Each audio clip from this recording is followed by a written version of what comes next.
रुक जाए एक सेकंड, अनाउंस करने दे। हाय गाइस, वीडियो की जाने जाने से पहले हम आपको बताते चले कि हम आपके लिए लेके आए एक मुनफरिद चैनल द रिएक्शन हब। इसको सब्सक्राइब करें, चैनल का लिंक वीडियो के नीचे मौजूद है, डिस्क्रिप्शन में जाइए और सब्सक्राइब कीजिए। अल्लाह हाफिज़। अस्सलामुअलैकुम।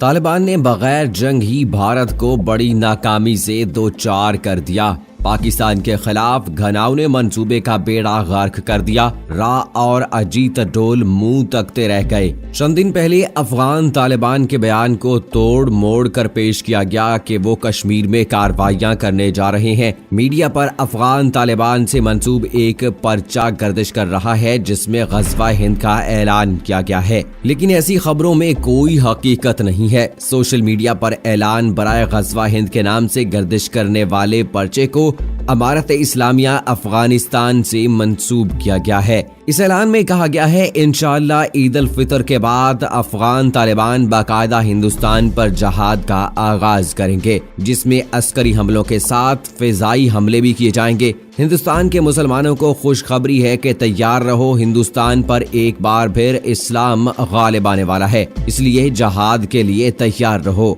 सोशल मीडिया पर तालिबान के इस मुबैना बयान को बड़े पैमाने पर शेयर किया जा रहा है। हालांकि इसमें कोई सदाकत नहीं है, ना तो तालिबान की वेबसाइट पर और ना ही तर्जुमान ज़बीउल्लाह मुजाहिद समेत किसी और तर्जुमान के सोशल मीडिया अकाउंट पर ऐसा कोई बयान मौजूद है। ये बयान एक साजिश के तहत फहराया गया और इस बयान का मकसद पाकिस्तान को बदनाम करना और FATF में ब्लैक लिस्ट करवाना था। पाकिस्तान में भी सोशल मीडिया पर काफी मुबारकबादें दी गईं, लेकिन वो सारा खेल भारतीय खुफिया एजेंसी था और भारतीय वजीर आजम के मुशीर अजीत डोल की ईमा पर खेला गया ताकि पाकिस्तान को बदनाम किया जा सके और कश्मीरियों की आजादी की तहरीक को तालिबान के साथ नत्थी किया जा सके। इस वक्त भारतीय और ईरानी लॉबी पाकिस्तान में ये प्रोपेगेंडा करते पाई जाती है कि ईद के बाद अफगान तालिबान मकबूजा कश्मीर में कार्रवाइयों का आगाज करेंगे। जैसा कि नाम से जाहिर है अमारत इस्लामी अफगानिस्तान, इसलिए इनका दायरा कार सिर्फ अफगानिस्तान तक महदूद है। बहुत से दोस्तों और नाम नेहाद तज्जिया निगारों का ये ख्याल है कि अफगान तालिबान अब इंडिया को अपना मस्कन बनाएंगे और कामयाबी के झंडे गाड़ेंगे और इस सारे अमल में पाक फौज अफगान तालिबान का साथ देगी, जिसकी बदौलत वो ईद उल फितर के बाद जहाद का ऐलान कर चुके हैं। इन हकाइक के पसे पर्दा इंडिया अपना घिनौना खेल खेलने में मसरूफ है और वो चाहेगा कि वो इस शोशे के पीछे छुपकर अपने असल अज़ाइम में कामयाब हो और पाकिस्तान की बदनामी का बाइस बने। ये वही इंडिया है जिसने अफगानिस्तान के रास्ते पाकिस्तान में तखरीबकारी की कार्रवाइयां की, लाखों शहरियों को शहीद करवाया, पाकिस्तान की मईशत को तबाह किया गया। तालिबान धड़ों के साथ मिलकर पाकिस्तान में अपने मकासद को कामयाब करवाया। बलोचिस्तान में बलोच रहनुमाओं के साथ मिलकर ग्रेटर बलोचिस्तान का नारा लगाया। अफगानिस्तान में अमेरिका के शाना बशाना खड़ा रहा और अफगान तालिबान के खिलाफ अपनी सरगर्मियां जारी रखी।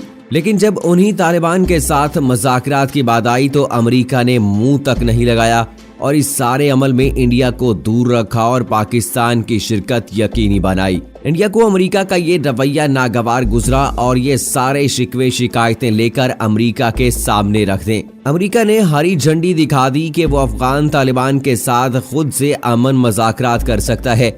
इंडिया को ये बात नागवार गुजरी और अब वो इस तारीखी बेइज्जती का बदला चुकाने के दर पे है और कहा यह जा रहा है कि ये शोशा छोड़ना भी इसी सिलसिले की एक कड़ी है ताकि सारे अमल में एक बार फिर पाकिस्तान और पाकिस्तान के इदारों को बदनाम किया जाए और अपनी अहमियत का अदराक करवाया जा सके। वरना ये कैसे मुमकिन है कि पाकिस्तान की मर्जी के बगैर अफगान तालिबान इंडिया में किसी भी किस्म का जहाद शुरू कर सकते हैं, क्योंकि अफगानिस्तान के साथ इंडिया की कोई सरहद नहीं मिलती और यकीनन अगर ऐसा हुआ भी, जो कि नहीं होगा, तो अफगान तालिबान को इंडिया तक पहुंचने के लिए पाकिस्तान के रास्ते ही इस्तेमाल करना पड़ेंगे। अगरचे पाकिस्तान ऐसा कभी नहीं होने देगा, क्योंकि ऐसा करना एक और नई जंग को दावत देता है और ऐसा अगर पाकिस्तान की तरफ से किया गया तो इसके संगीन नताइज बरामद हो सकते हैं जिसका पाकिस्तान मुतहम्मिल नहीं हो सकता। भारत ने मकबूजा कश्मीर में कत्ल गारत के एक नए दौर का ऐलान कर रखा है और भारत की इस साजिश में इनका साथ कुछ हमारे नादान लोग भी दे रहे हैं। हमें कोई भी बात करने से पहले हकाइक को जरूर मद्देनजर रखना चाहिए, क्योंकि ये 5th जनरेशन वारफेयर का दौर है। आपका दुश्मन ऐसी झूठी اور بے بنیاد خبریں پھیلاکر اپنے عزائم کی تکمیل چاہتا ہے۔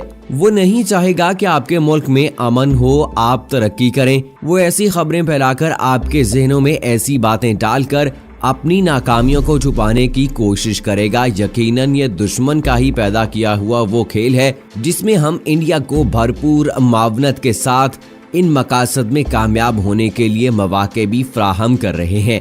طالبان کے سیاسی چیف شیر محمد عباس کا کہنا تھا کہ طالبان افغانستان ہندوستان کی کاوشوں کو سراہتے ہیں، اگر وہ سب افغان قوم کے مفاد ہو، لیکن ہندوستان نے اب تک 40 سالوں میں منفی کردار ادا کیا ہے۔ اس بیان کو بنیاد بنا کر کچھ میڈیا آؤٹ لیٹس یہ افواہ پھیلا رہے ہیں کہ طالبان افغانستان عید کے بعد جہاد کا سوچ رہی ہیں۔ اب یہ جنگلوں کا زمانہ نہ رہا، آج کل بات چیت سے تمام معاملات حل ہو جاتے ہیں۔ کوشش کریں کہ ان افواہوں اور پروپیگنڈوں کا نشانہ نہ بنے۔ سوشل میڈیا پر چلتی اس جعلی خبر کی طالبان نے سختی سے تردید کی تھی۔ اس کے علاوہ افغان طالبان کے ایک ممبر قاری سعید خوستی نے بھی جواب دیا ہے کہ یہ بیانیہ فیک ہے۔ اب جب میں نے ذبیح اللہ مجاہد کا ٹویٹر اکاؤنٹ دیکھا تو پتہ چلتا ہے کہ کچھ خفیہ ادارے افغان امن معاہدے کو سبوتاژ کرنے کی کوشش کر رہے ہیں اور اس کے لیے انہوں نے ٹویٹر کے فیک اکاؤنٹس بنائے ہیں۔ ان میں 2 اہم اکاؤنٹ شیر محمد عباس اور ذبیح اللہ مجاہد کے نام سے ہیں۔ یہ اکاؤنٹس اسی طرح کی جھوٹی خبریں پھیلا رہے ہیں اور پاکستانی میڈیا ان کو سچ سمجھ رہا ہے۔ اس حوالے سے ذبیح اللہ مجاہد نے اپنے آفیشیل اکاؤنٹ سے ان دونوں اکاؤنٹس کا اسکرین شاٹ شیئر کیا اور ساتھ ہی کہا کہ یہ دونوں اکاؤنٹس فیک ہیں۔ یہ دونوں اکاؤنٹس پہلے سے اس طرح کی بہت ساری جذباتی بیانات شیئر کر چکے ہیں۔ طالبان کے ترجمان کا وضاحت میں کہنا ہے کہ ان کی پالیسی کسی دوسرے ملک کے معاملات میں مداخلت کی ہرگز اجازت نہیں دیتی۔ بعض شرپسند عناصر جو اس خطے میں صلح اور امن نہیں چاہتے اور جنگ جاری رکھنا چاہتے ہیں، وہ اس قسم کی افواہیں پھیلا رہے ہیں۔ ہم انہیں سختی سے مسترد کرتے ہیں۔ افغان طالبان نے بھارت کو ایک آفر بھی دی ہے۔ دوحہ میں افغان طالبان کے سیاسی دفتر کی جانب سے جاری ایک بیان میں کہا گیا ہے کہ اگر بھارت افغانستان سے متعلق اپنی پالیسی پر نظر ثانی کرے تو وہ اس کے ساتھ مذاکرات کر سکتے ہیں۔ اور اس حوالے سے امریکہ کے نمائندہ خصوصی برائے افغان مفاہمت زلمے خلیل زاد نے گزشتہ دنوں بھارت کے دورے میں کہا تھا کہ امریکہ چاہتا ہے کہ بھارت افغانستان میں قیام امن کے لیے سرگرم کردار ادا کرے۔ بعد میں انہوں نے انگریزی زبان کے اخبار دی ہندو کو انٹرویو دیتے ہوئے کہا کہ افغانستان میں دہشت گردی کے مسئلے پر بھارت کو طالبان سے براہ راست مذاکرات کرنے چاہیے۔ پاکستان نے سرکاری طور پر طالبان اس بارے میں کچھ نہیں کہا ہے۔ نئی دہلی نے افغان طالبان کی اس پیشکش پر اب تک کوئی رد عمل نہیں دیا ہے۔ دی ہندو نے ایک سرکاری اہلکار کے حوالے سے لکھا کہ بھارت کی افغانستان سے متعلق پالیسی ان کی افغان عوام کے ساتھ روایتی تعلقات کے تناظر میں چلتی رہے گی۔ بھارت کا افغان حکومت سے گہرا اور دیرینہ تعلق ہے۔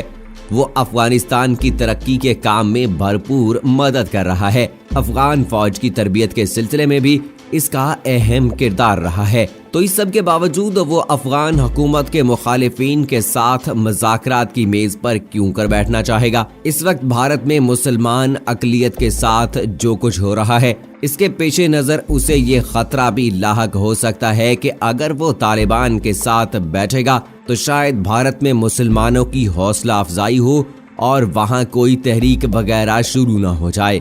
بھارتی حکومت پاکستان کے ساتھ طالبان کے تعلق سے آگاہ ہے، اس لیے وہ ان پر بھروسہ کرنے کو تیار نہیں ہے۔ اور پھر سب سے بڑھ کر یہ کہ بھارت کے افغان حکومت سے بہت اچھے تعلقات ہیں اور ان تعلقات کی قیمت پر وہ طالبان سے ہرگز مذاکرات نہیں کرنا چاہیں گے۔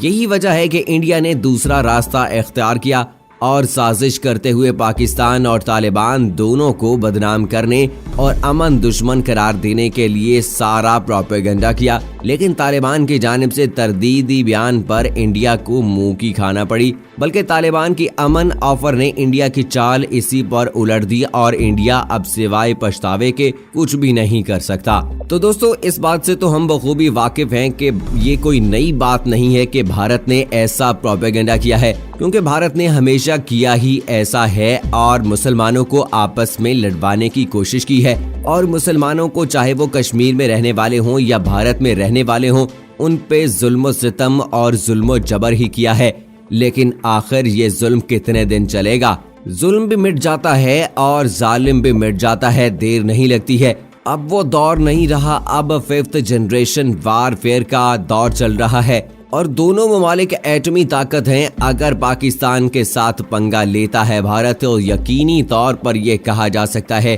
कि पाकिस्तान भरपूर तरीके से जवाब देगा, लेकिन पाकिस्तान कभी इस मामले में पहल करके खुद को कसूरवार नहीं ठहरवाएगा। सो दोस्तों, इस हवाले से आपकी क्या राय है कि जो ये बयान तालिबान के साथ जोड़ा जा रहा है कि उन्होंने ईद उल फितर के बाद इंडिया में जहाद का सिलसिला शुरू करना है, इस हवाले से आपको क्या लगता है कि इसमें कोई सदाकत है या नहीं? हमें तो ये लगता है कि ये सिर्फ पाकिस्तान को बदनाम करने की एक साजिश की गई है और खास तौर पर कश्मीरियों और भारत में रहने वालों को तालिबान के नाम के साथ जोड़ना है ताकि उनको भी दहशतगर्द कहा जा सके। अपनी राय का इजहार कमेंट बॉक्स में जरूर कीजिएगा और मुझे अगली वीडियो तक इजाजत दीजिए। फी अमानिल्लाह।